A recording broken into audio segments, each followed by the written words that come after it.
그 일 후에 하나님이 아브라함을 시험하시려고 그를 부르시되 아브라함아 하시니 그가 이르되 내가 여기 있나이다. 여호와께서 이르시되 내 아들 내 사랑하는 독자 이삭을 데리고 모리아 땅으로 가서 내가 내게 일러준 한 산 거기서 그를 번제로 드리라. 아브라함이 아침에 일찍이 일어나 나귀의 안장을 지우고 하나님이 자기에게 일러주신 곳으로 가더니 제3일에 아브라함이 눈을 들어 그곳을 멀리 바라본지라. 창세기 22장 1절에서 4절 말씀. 아빠와 한라산을 다녀와야겠다는 마음을 주셔서 하나님이 아니셨다면 시적조차 하지 않았을 제주도에서의 여정이 생각이 났다. 전날부터 시작된 컨디션 난조와 기상 상태의 급격한 악화로 한라산에서 우박과 비바람에 휩싸여 극한의 추위와 공포를 맛보아야 했던 말도 안 되는 시간 속에서 하나님은 모리아 산에서의 아브라함과 아들 이삭의 여정을 묵상하게 하셨었다. 내 생각과 감정을 지워내고 오직 하나님의 뜻만 바라보고 믿음으로 가기 위해 한 걸음 한 걸음 이끌려 걸어갔을 길이다. 도저히 이해할 수 없는 상황과 환경, 조건 속에서도 잠시라도 하나님을 오해하는 것이 두려워 내 생각을 지워달라고 아프고 괴로운 현실이 아닌 무조건 주님만 보게 해달라고 구하고 또 구하는 마음을 경험하게 하신 것이 너무도 큰 은혜였다. 이삭이 그 아버지 아브라함에게 말하여 이르되 내 아버지여 하니 그가 이르되 내 아들아 내가 여기 있노라. 이삭이 이르되 불과 나무는 있거니와 번제할 어린 양은 어디 있나이까? 아브라함이 이르되 내 아들아 번제할 어린 양은 하나님이 자기를 위하여 친히 준비하시리라 하고 두 사람이 함께 나아가서 하나님이 그에게 일러주신 곳에 이른지라. 이에 아브라함이 그곳에 제단을 쌓고 나무를 버려놓고 그의 아들 이삭을 결박하여 제단 나무 위에 놓고 손을 내밀어 칼을 잡고 그 아들을 잡으려 하니 창세기 22장 7절에서 10절 말씀. 아들에게는 나무, 즉 십자가를 지우고 당신께서는 불과 칼을 드셔야만 했던 하나님 아버지의 마음을 아브라함에게 부으셨다. 아버지를 따라 순종하는 어린 양 예수 그리스도의 형상을 이삭에게 입히셨다. 자신의 전부를 내어주신 사랑이 정말 내 안에도 살아 나의 삶 속에 실제로 나타나고 있는가?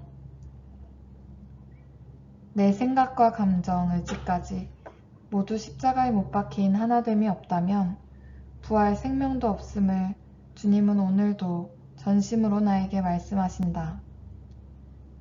자신의 전심을 쏟아부으신 생명을 주셔야 하기 때문이다. 사자가 이르시되 그 아이에게 내 손을 대지 말라. 그에게 아무 일도 하지 말라. 내가 내 아들 내 독자까지도 내게 아끼지 아니하였으니 내가 이제야 내가 하나님을 경외하는 줄을 아노라. 창세기 22장 12절 말씀. 이르시기를 너희는 가만히 있어 내가 하나님됨을 알지어다. 내가 문나라 중에서 높임을 받으리라. 내가 세계 중에서 높임을 받으리라 하시도다. 시편 46편 10절 말씀. 무언가를 하려는 노력과 열심이 아닌 그저 가만히 하나님을 알기를 주님은 원하신다. 하나님은 어제나 오늘이나 영원토록 동일하게 완전한 구원이 되어주시는 분이다. 당장에는 믿음으로 보아야 볼 수 있는 구원이다. 보이는 현실보다 보이지 않는 주님만을 신뢰하는 진짜 믿음이 이 땅에서 구원을 보게 한다. 가만히 있는다는 것은 완전한 무능이 되어 주님의 전능을 입는 것이다.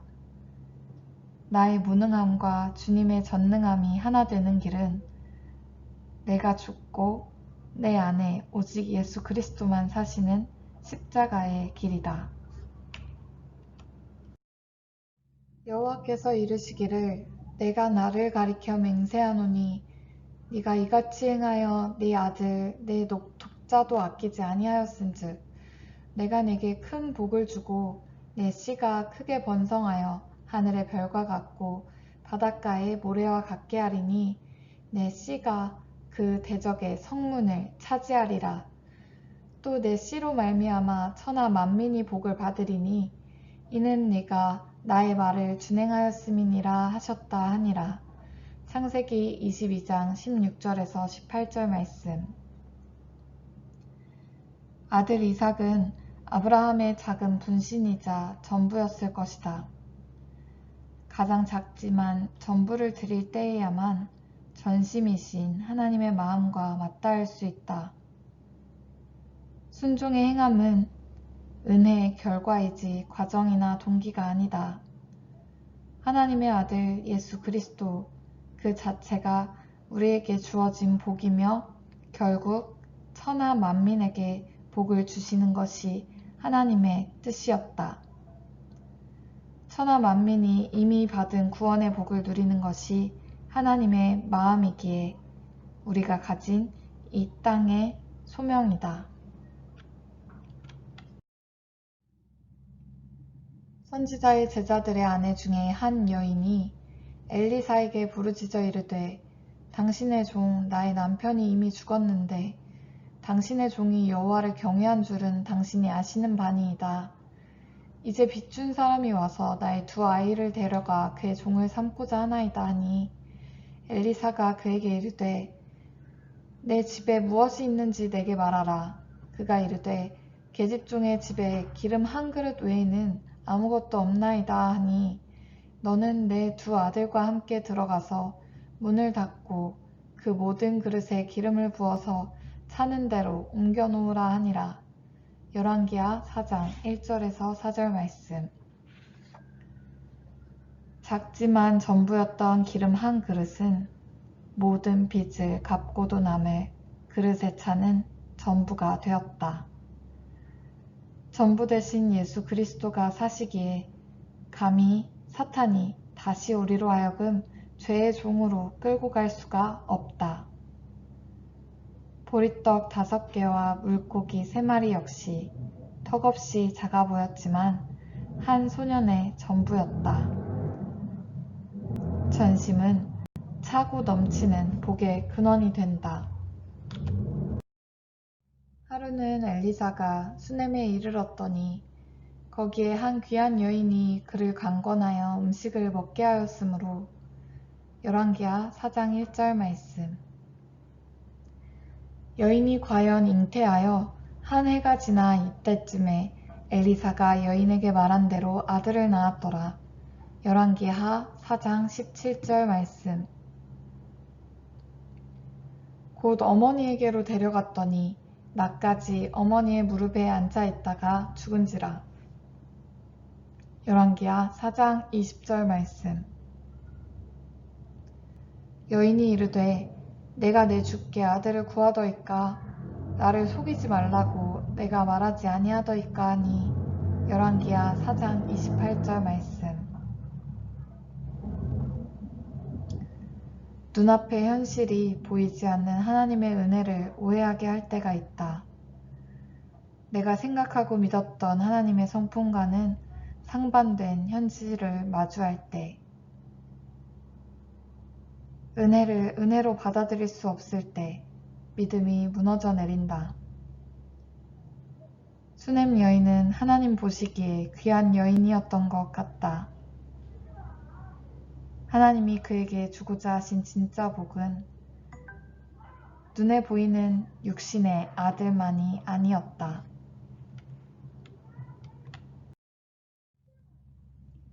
게하시가 그들보다 앞서가서 지팡이를 그 아이의 얼굴에 놓았으나 소리도 없고 듣지도 아니하는지라. 돌아와서 엘리사를 맞아 그에게 말하여 아이가 깨지 아니하였나이다 하니라. 엘리사가 집에 들어가 보니 아이가 죽었는데 엘리사가 여호와께 기도하고 아이 위에 올라 엎드려 자기 입을 그의 입에, 자기 눈을 그의 눈에, 자기 손을 그의 손에 대고 그의 몸에 엎드리니 아이의 살이 차차 따뜻하더라. 엘리사가 내려서 집 안에서 한번 이리저리 다니고 다시 아이 위에 올라 엎드리니 아이가 7번 재채기하고 눈을 뜨는지라. 열왕기하 4장 31절에서 35절 말씀. 여인이 들어가서 엘리사의 발 앞에서 땅에 엎드려 절하고 아들을 안고 나가니라. 열왕기하 4장 37절 말씀. 한 여인이 다시 살아난 아들 예수 그리스도라는 복음을 안고 새 생명으로 살아가기까지 주님은 먼저 애통함을 허락하셨던 것이다. 그 도구로 사용된 하나님의 종 엘리사의 모습에서 끝까지 하나님의 능력을 믿고 기다리며 기도하는 모습을 보게 된다. 이렇게 해보고 저렇게 해보다 안 되면 포기하고 제멋대로 하나님을 오해하는 것이 아니라 완전한 생명이 되시는 하나님을 믿고 하나님의 뜻이 완성되기까지 믿어야 하나님의 마음이 온기가 되어 호흡이 필요한 곳에 예수 그리스도의 생명을 전할 수가 있다.